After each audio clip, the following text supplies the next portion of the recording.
এটা হচ্ছে জাহাজের মাস্টার ক্লক। এটার মাধ্যমে জাহাজের ঘড়ির টাইমগুলো পরিবর্তন করা হয়। এখানে দুটা ভিডিও আছে। প্রথম ভিডিওতে দেখা যাচ্ছে যে 21শে মে 2024 আমরা ইউএই থেকে কাতারে যাচ্ছিলাম। তখন 1 আওয়ার ব্যাক করা হচ্ছে।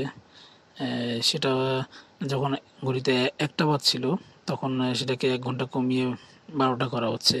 এটা করা হয় মূলত ইউএই এর হচ্ছে জিএমটি +4, আর কাতারের হচ্ছে জিএমটি +3। সেই জন্য টাইমগুলো যেরকম পরিবর্তন করা হয় যাতে কোনো সমস্যা না হয়। আর পরের ভিডিওতে দেখতে পাচ্ছি যে 27শে মে 2024 আমরা কাতার থেকে ইউএইতে যাচ্ছিলাম। তখন 1 ঘন্টা বাড়ানো হচ্ছে, মানে অ্যাডভান্স করা হচ্ছে। তখন ঘড়িতে 12টা বাজছিল, সেটাকে 1 ঘন্টা বাড়িয়ে 1টা করা হচ্ছে।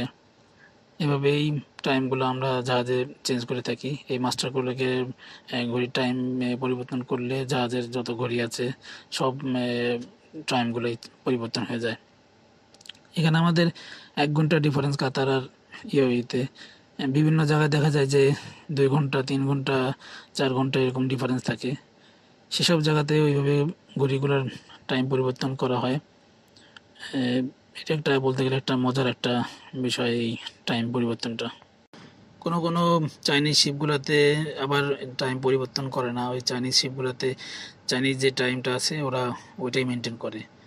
আবার কিছু কিছু জাহাজগুলোতে তো এরকম পরিবর্তন করা হয় এভাবেই।